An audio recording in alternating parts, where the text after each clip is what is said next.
लगातार बिहार विधानसभा की सीटों को खंगालते खंगालते आज हम पहुंच चुके हैं नेपाल के बॉर्डर पर, यानी कि अररिया की एक सीट है, विधानसभा सीट, और ये है फारबिसगंज की सीट जो नेपाल बॉर्डर के पास है। अब इस सीट की खासियत क्या है, इसे स्कैन करने पर क्या निकलकर सामने आता है, इसका रिकॉर्ड और इतिहास क्या रहा है, इसके बारे में हमारे साथ वरिष्ठ सहयोगी राकेश रंजन जुड़े हुए हैं जो जानकारी देंगे। लेकिन फिलहाल आपको बता दें कि ये सीट अभी जिसके कब्जे में है वो है बीजेपी। क्या इस सीट पर हमेशा बीजेपी ही काबिज रही है या फिर यहाँ की जनता इस सीट को बदलती रही है अलग अलग पार्टियों से, अलग अलग कैंडिडेट से? क्या मिजाज रहा है इस सीट का? रंजन जी के पास चलते हैं। रंजन जी, फारबिसगंज की सीट कितनी खास है और यहाँ के मतदाताओं का मिजाज क्या रहा है? क्या वो कैंडिडेट बदलते रहे हैं, बदल बदल कर विधायक देते रहे या पार्टियां बदलते रहे? अगर आप फारबिसगंज विधानसभा सीट को देखें तो यहाँ पर यह दिखता है कि जनता अगर किसी को मौका देती है तो एक समय उसे ज़रूर देती है ताकि वो जो है अपना काम बेहतर तरीके से कर सकें। अगर फारबिसगंज विधानसभा सीट को आप स्कैन करें तो पता चलता है कि सीट जो है ये 1952 में अस्तित्व में आया था। इस सीट की एक और ख़ास बात है कि इस सीट पर 1972 में फणीश्वर नाथ रेणु ने भी चुनाव लड़ा था, भले ही वो चुनाव हार गए थे। इसी अररिया ज़िला में जो है फणीश्वर नाथ रेणु का जो है वो घर भी है।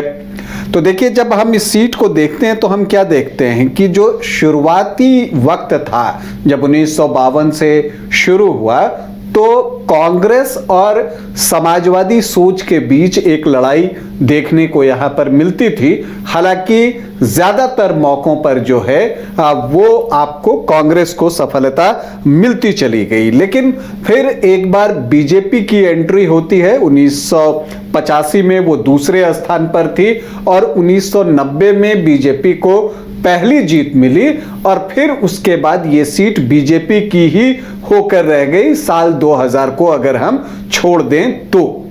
लेकिन यहाँ जो सामाजिक समीकरण हैं, जातीय समीकरण हैं, उसे देखकर एक सवाल सभी के मन में उठ रहा है कि क्या AIMIM के असदुद्दीन ओवैसी यहाँ के चुनाव को इस बार रोचक बनाएंगे?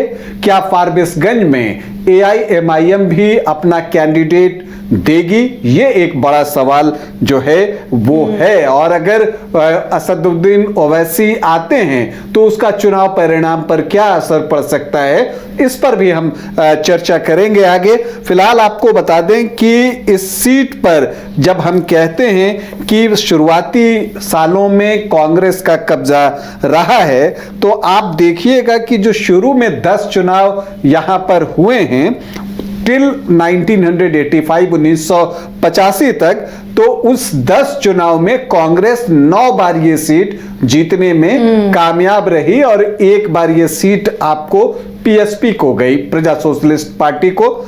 इसके बाद जो 8 चुनाव हुए हैं 1990 से, तो उसके बाद जो 8 चुनाव हुए हैं उसमें 7 बार बीजेपी इस सीट को जीतने में सफल रही है और एक बार BSP को जो है ये सीट साल 2000 में मिली थी। मतलब यह है कि जब आप फारबिसगंज को स्कैन करते हैं तो इसका 2 हिस्सा आपको दिखेगा। टिल 1985 आपको जो है कांग्रेस का वर्चस्व इस सीट पर पूरी तरह से दिखेगा और जब हम कहते हैं कि PSP ने भी यहां से चुनाव जीता है तो आपको बता दूं कि वो PSP के टिकट पर सरयू मिश्रा ने ही चुनाव जीता था। सरयू मिश्रा इस विधानसभा सीट पर 7 बार जीतने में कामयाब हुए हैं, जिसमें एक बार वो PSP के टिकट पर जीते हैं और 6 बार जो है वो कांग्रेस के टिकट पर चुनाव जीते हैं। तो उनका भी एक दबदबा यहां पर रहा सरयू मिश्रा का। और फिर जब है कि उसके बाद जब आखिरी जो है आप आते हैं 8 चुनाव में तो वहां 7 बार जो है बीजेपी को जीत मिली हुई है। तो कुल 18 विधायक अब तक फारबिसगंज ने चुने हैं, जिसमें कांग्रेस के 9 विधायक रहे हैं, बीजेपी के 7 विधायक रहे हैं, BSP का 1 विधायक रहा है और PSP का भी 1 ही विधायक रहा है।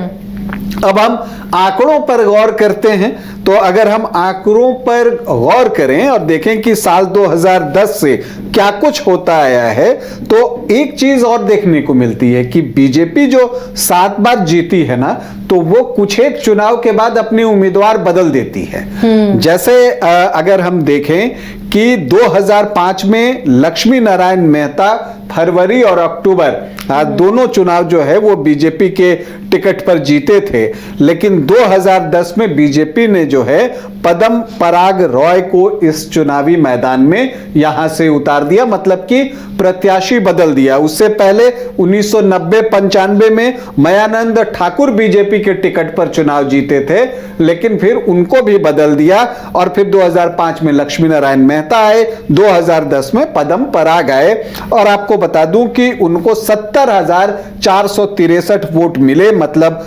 48.25%।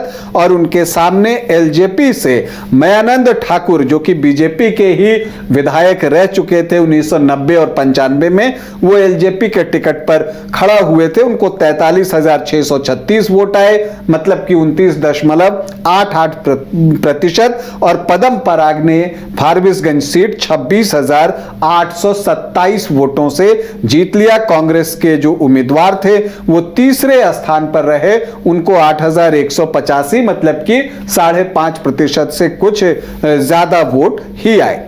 फिर 2015 आता है और बीजेपी फिर से अपना प्रत्याशी जो है वो बदल लेती है। अब विद्यासागर केसरी को उम्मीदवार बनाया जाता है और विद्यासागर केसरी जो है 85,929 वोट लाने में कामयाब होते हैं, मतलब कि 46.21%। और उनके सामने आरजेडी के उम्मीदवार कृत्यानंद विश्वास थे, जिनको कि 60,691 जो है वोट मिले। देखिए 2015 इसलिए महत्वपूर्ण है कि ये वो साल था जब आरजेडी, जेडीयू और कांग्रेस तीनों का गठबंधन था। बावजूद इसके यहां से विद्यासागर केसरी 25,238 वोट से जीतने में कामयाब रहे। तो बड़ी जीत यहां पर मिली और उसकी एक वजह यह भी थी कि जो जाकिर हुसैन खान हैं, जो कि साल 2000 में बीएसपी के टिकट पर फारबिसगंज से जीते थे,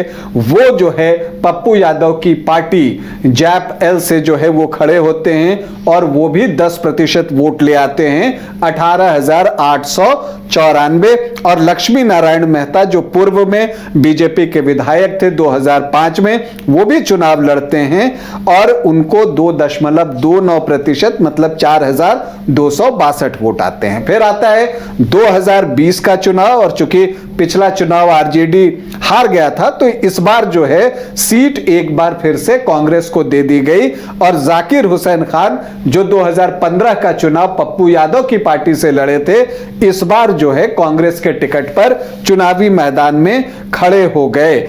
और यहां पर जब बीजेपी से टिकट नहीं मिला तो प्रदीप कुमार देव भी जो है वो भी खड़े हो गए, लेकिन इससे परिणाम पर कोई असर नहीं पड़ा। विद्यासागर केसरी ने इस बार 1 लाख का आंकड़ा क्रॉस किया और 1,02,212 वोट लाए, जबकि जाकिर हुसैन खान को 82,510 वोट आए। तो इस बार ऑलमोस्ट आमने सामने की लड़ाई थी।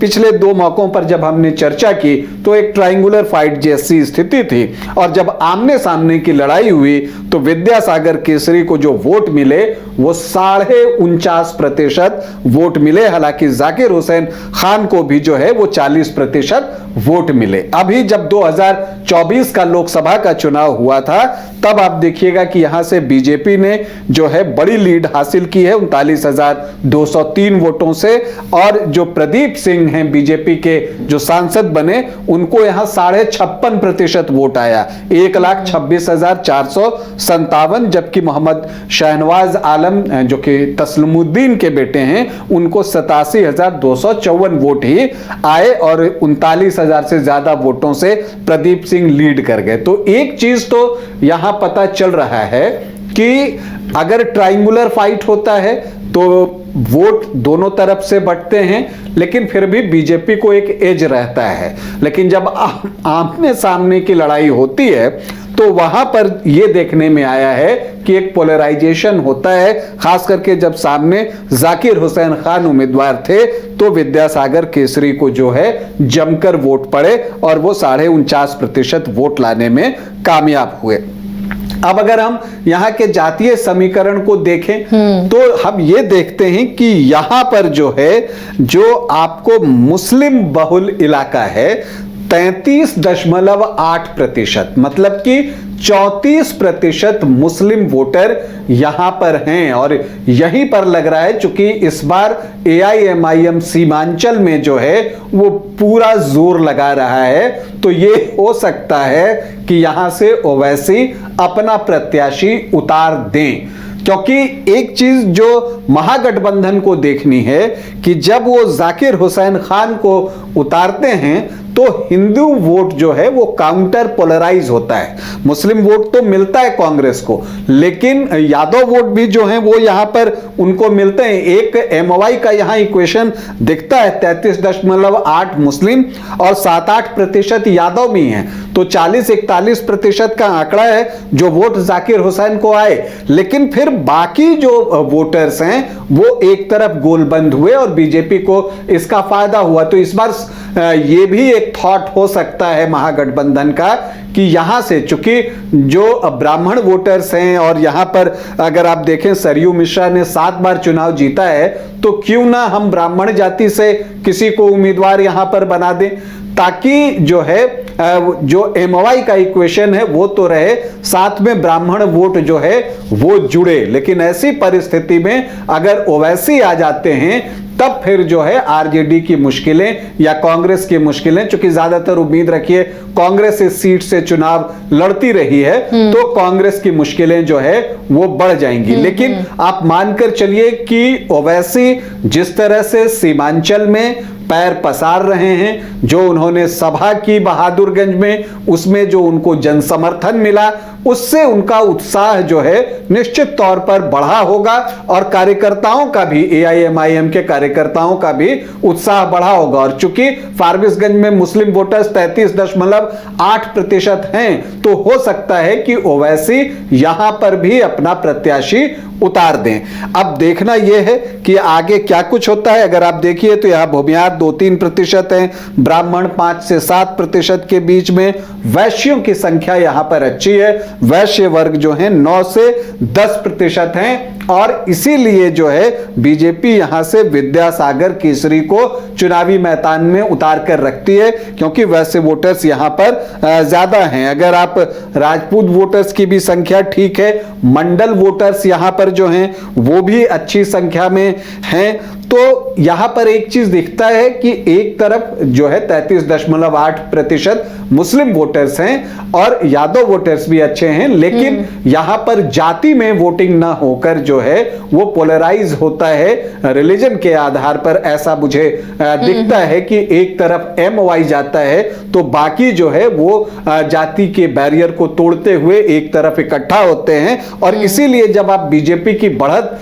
देखती हैं, लीड देखती हैं या जीत देखती है, तो वो बड़े बड़े मार्जिन से हो रहा है। तो देखना है इस बार क्या कुछ होता है, ओवैसी क्या कुछ करते हैं।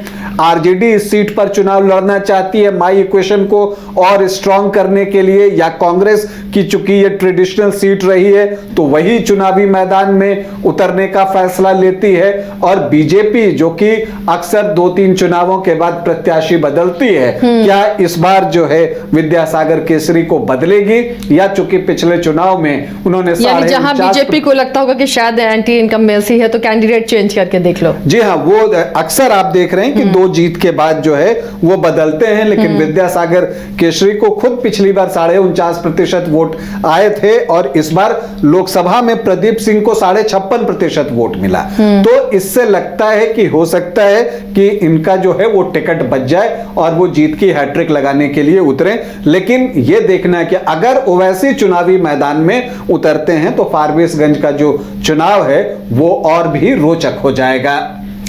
चलिए, तो ये फारबिसगंज की कहानी और रिपोर्ट, उसे स्कैन करने के बाद ये चीज़ें सामने आई हैं। और इस बार अगर AIMIM यहाँ से अपने कैंडिडेट को उतारता है तो ये मुकाबला और भी दिलचस्प होगा और कहीं ना कहीं नुकसान इंडिया ब्लॉक को होता हुआ नजर आएगा।